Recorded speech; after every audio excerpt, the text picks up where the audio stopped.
Hello, it's Randi Rhodes. Here's a clip from our show, and go to randirhodes.com for the whole thing and a podcast. Buy a stinking podcast. Mary had a little man. The fall. We believe that all men are created equal. To the magnificent mosaic that is America. From radio beacon to radio beacon. I have a dream today. Change has come to America. Knock, knock. Who's there? It's a figment of your imagination. Randi Rhodes Show. Turn up. Senate reaction is in. Here's Senator Jeff Flake. Does he need to step down? If there is any shred of truth to these stories, he ought to step aside. And now. Is he fit? Would he be fit to serve in the Senate if this was true? No. If there's any shred of truth, he ought to step aside immediately. That's Jeff Flake. Here's John Thune. The allegations, if true, to me, mean he needs to step aside. How concerned are you going to be that this is going to hurt the Republican Party? Well, I think if he does what he should do, does the right thing, and steps aside, I don't think it'll hurt the Republican Party. Is there a chance for Luther Strange to come back? You'll have to ask him that question. I think our folks are looking into what the laws allow for in terms of Alabama when it comes to placing candidates on the ballot, but there are a lot of things that have to happen before that. And here's Luther Strange. Well, they've just come to light, and I've just read about them. It's very, very disturbing what I've read about, and I'll have more to say about it, I'm sure, after I learn more. Does he need to step down? Well, I'll have more to say about it after I learn more about the facts. I learned more about the fact. Well, and the reaction from Alabama is in. Check this out. There is nothing to see here, Alabama State Auditor Jim Ziegler told the Washington Examiner. The allegations are that a man, Judge Roy Moore, in his early 30s dated teenage girls. Even the Washington Post reported that he never had sexual intercourse with any of these girls, never attempted sexual intercourse. He seemed undisturbed, Mr. Ziegler did. He said it happened almost 40 years ago, these relationships. And finally, he said, Roy Moore fell in love with one of the younger women. And then he said, take the Bible. Why don't you? Take the Bible. Zechariah and Elizabeth, for instance. Zechariah was extremely old to marry Elizabeth, but they became the parents of John the Baptist. And Joseph and Mary. Mary was a teenager. Joseph was an adult. He was a carpenter. They became the parents of Jesus. There is nothing immoral or illegal here. Oh, wow, this is really a battle for the ages. And, one just has to wonder, is this really infighting? Is this really something that's going on between Steve Bannon's pick, Judge Roy Moore, and Mitch McConnell? Because he wants Luther Strange, who's already in the Senate? I mean, this is just fascinating is what it is. But the evidence about what this girl went through throughout her life, I mean, it's just irrefutable. There were 6 interviews. Her mother actually, it was confirmed that her mother was at the courthouse the day that this girl says this all happened. In 1979, she really was there. She really was in the middle of a divorce proceeding. She really did leave her little daughter sitting on a bench with Judge Roy Moore. All this really did happen. She says oh, by the way, also, Judge Roy Moore had this very, very interesting job when he was, he worked at the YWCA. Yeah, he coached young girls softball team. This is so Fat Danny Hastert, I can't even stand it. He's another child molester, went to jail.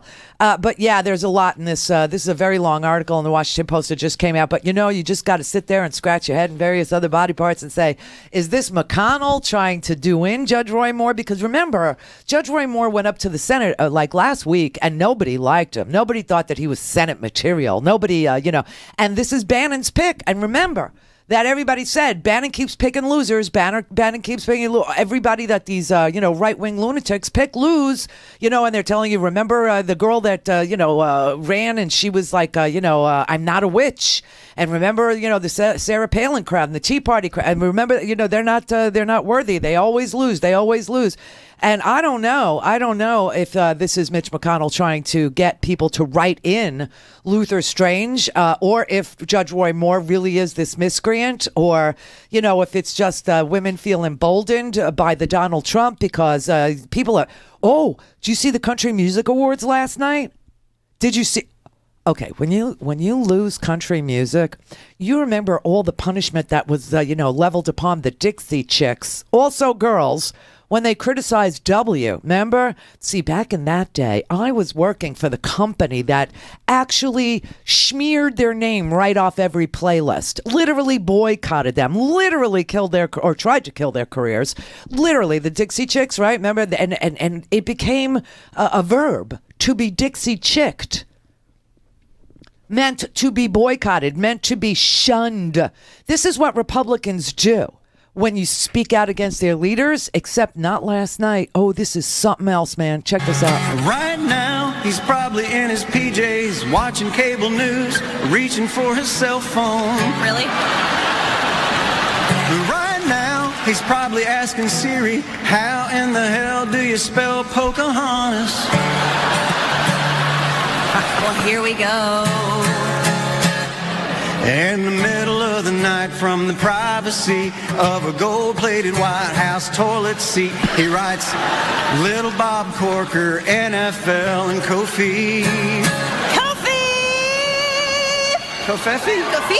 Kofefi. Kofi. Fefi. Fifi. Fefi. Gesundheit. Thank you. And it's fun to watch, yeah, that's for sure, till little Rocket Man starts a nuclear war, and then maybe next time he'll think before he tweets.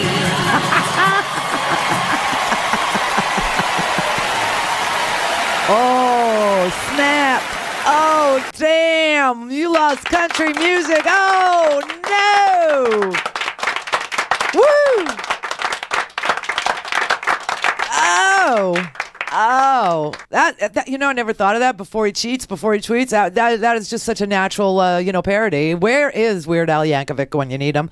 Apparently we don't. We don't. That was amazing. And, it brought the house down. Now, when you lose country music and Clear Channel isn't going to, blackball you for doing something like that, the country has turned. It has changed. They are not in support of this man. Who, by the way, did you see him last night in China? Did you see him in China? Yeah. In China, after saying that China was also, a molester, China was Chester the molester, China was raping us. This is what the president said. He said China's raping us. When the Chinese traders come in, and they come in 20 at a time, they come in all the way. But when the Chinese come in, and they want to make great trade deals, and they make the best trade deals, and not anymore. When I'm there, we turn it around, folks. We turn it around. We have a $500 billion deficit, trade deficit with China. We're going to turn it around, and we have the cards. Don't forget, we're like the piggy bank that's being robbed. We have the cards. We have a lot of power with China. Really? When China doesn't want to fix the problem in North Korea, we say, sorry, folks, you got to fix the problem. Because we can't continue to allow China to rape our country, and that's what they're doing. It's the greatest theft in the history of the world. Okay, let's just remember one thing. First of all, he has accused China of sexually assaulting the United States of America, a felony. But also, he said we have cards with China. You know what we got with China? China owns our debt. China owns our debt. And how does this tie into their stupid tax plan? They want to borrow more. They want to borrow another $1.7 trillion to give this tax cut to the very wealthy. But that being said, remember, he stood there and he was like, I'm going to kick some ass. I'm going to kick some Chinese ass. And then last night, he kissed. He kissed some Chinese ass. Where is the ass kissing? Number three.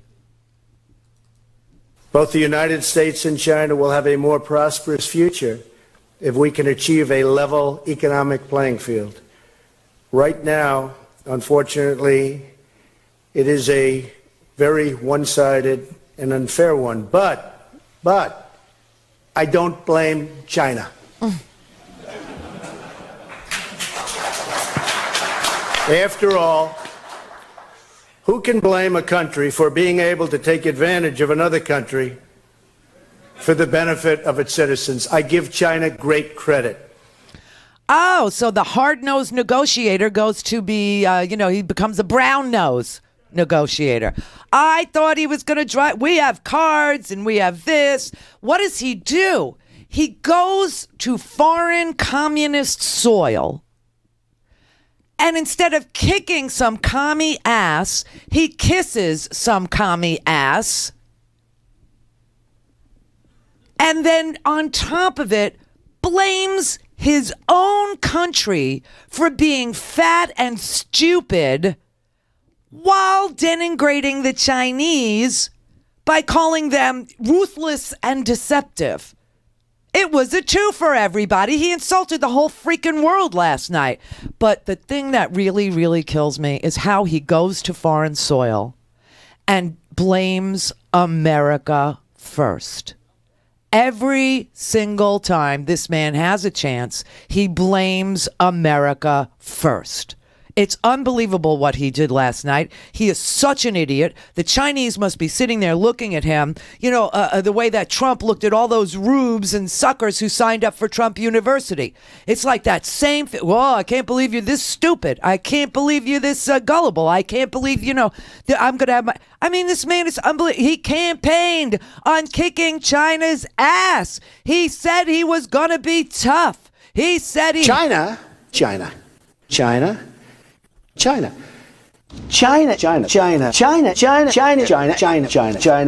over here. Look at what China's doing. They're learning from China. China, okay? Look at that. Isn't that nice? China.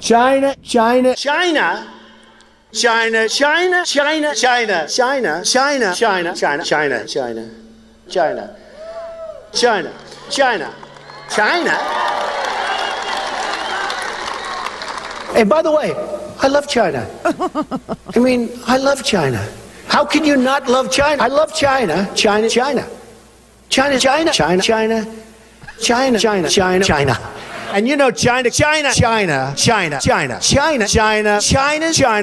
South China.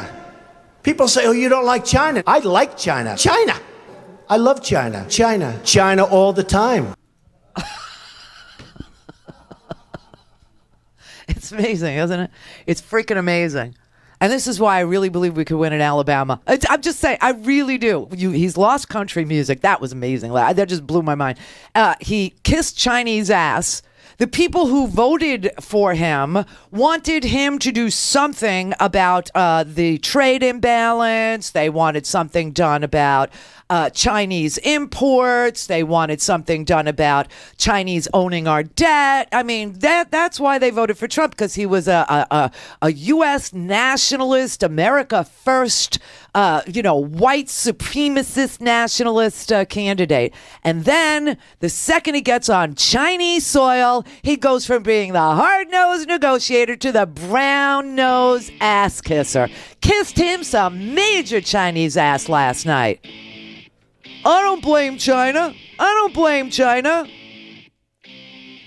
blame the people that elected me. Boy, are they rubes. Boy, were they stupid. They had no clue. I mean, America's fat and stupid.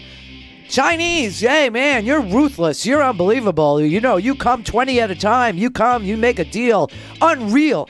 And by the way, remember the David Letterman years when David Letterman used to interview Donald Trump and ask him why he made all this crap in China? And why he bought Chinese glass for all his buildings, and why he loves Chinese concrete and Chinese steel. I mean, we tried to tell you, but you people just didn't want to hear it as far as the people who voted for Trump. It's unbelievable. So now, I mean, for me, it's all about the future, right? It's moving forward. December 12th, Alabama. Think of it. Go to RandiRhodes.com for the whole thing and a podcast. Buy a stinking podcast.